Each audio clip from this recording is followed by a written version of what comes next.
Work, work all dried up? No, not right now.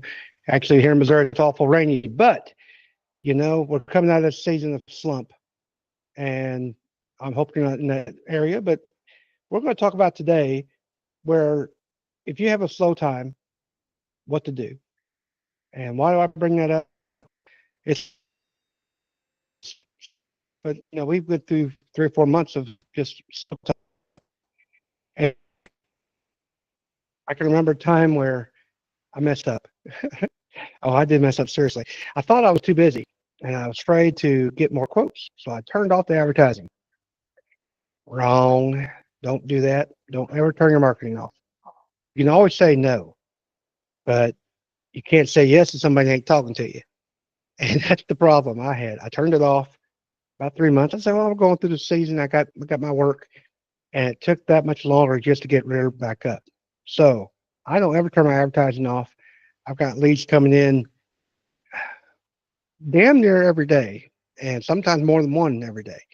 But that's the best thing. And I can turn people down. Turn somebody down the other day. It's like, this isn't what I do. And that doesn't put you in a point where you're actually having to force yourself to say yes to something you shouldn't be doing. But what are ways to get you out of that slump or take up that time of slow time? And you can do maintenance, prepare for things, have audits, look at your stuff, figure out your time, decide what you're doing. One thing I love to do during off times is buy a house, buy a project if you have to. And the best part is you can afford to spend more than, say, another investor who doesn't have their own teams, because you're going to have your payroll going. You can do it the way you want, and then you can sell it at the end of the year or after the beginning of the year, and you don't have to pay taxes on it, especially if you're doing it in November, December. You get write some of the expenses off and then sell at the beginning of the following year in spring. Nice little cash bump, plus you've had something going through. And if you don't have the cash yourself, then the bank's paying for it, but it's okay. It's an investment. And I don't mean you go out there and buy anything, but start shopping, start having those projects in place. That way when time comes slow, I have somewhere to send these guys and make it happen. Be consistent with that. Whether looking for work, always be consistent with your marketing. I think it's important to say that you have to always be looking and always be on. And that's whether social media and that's marketing as well. You got to keep top of mind, because if things get slow in the off seasons, holidays and so forth, people don't always think about that. But when they are thinking about it, you want to be at the top of their mind when it's time to, hey, I need this project done.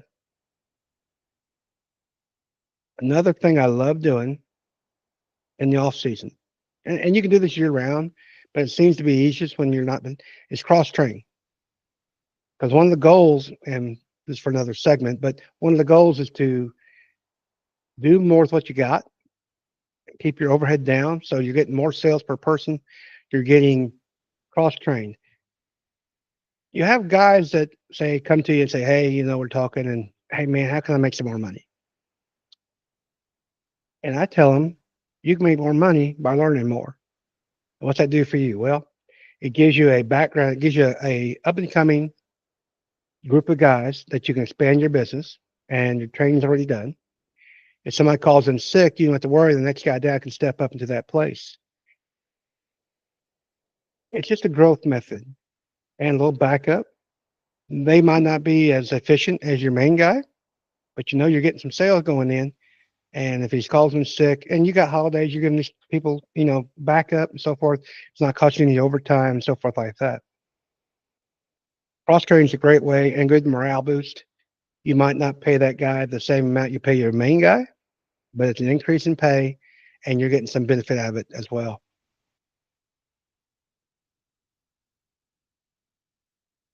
Slow times are best time to maybe rethink your vision and talk to your guys about it. I was in an interview the other day talking to another plumber, and it's like, do you ever talk to your guys? So they're part of the vision. People who buy in are much better employees. They understand where you're coming from, can give you ideas that can move forward. So buy-in is important, but you got to be able to communicate with them, talk to them, and it's something that you have to actually inspire. And by doing that, you actually inspire yourself.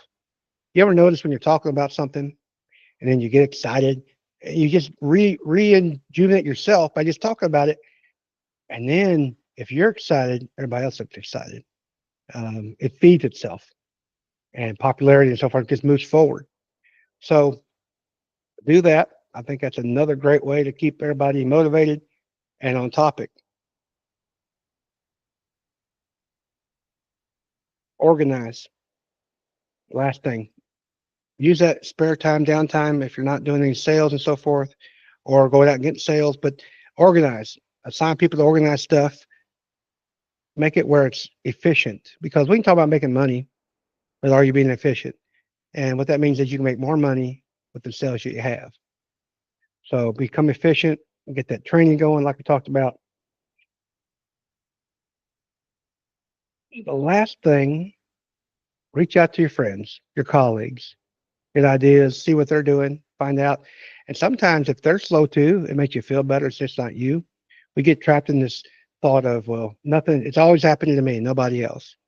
And it does actually make you feel just a tad bit better when you find out that it's not you, it's just the market. And you prepare for that. And you also know how to prepare for next year. Reflect on that. What am I going to do next time when this happens? And prepare for it in advance. I talk about this today because it's spring, but another fall's coming, another winter's coming, and you want to prepare in advance to, just like I did, and continue to advertise. Do not shut that bad boy off. And we always had some options. So what I want you to do in this week is look back at the last couple of months. It's raining here in Missouri, so it's kind of muddy. We're not doing stuff outside, but reflect on what you did the last 3 months, what you could do better, how you can increase your efficiencies and increase your sales as well. And think about other ways to make those little projects like buying those houses to flip and so forth that you can have planned in advance before it's coming up. I mean, it's almost Christmas, even though it's May. So anyway, thank you very much. If you guys like what we're talking about today and you want to have a breakthrough session, if you're in a slump or want to talk about how the ways to get out of that slump come next winter, sign up for my free 30-minute breakthrough session down in the show notes below. And obviously, please, please, please join our Facebook group. It's just the contractors. It's just the people that we can talk about how to improve our sales, how to improve our training, and how to improve our profits. So please join that down below as well. And you guys have a wonderful day. This is Chris G with Hard Hat, the CEO. Bye-bye.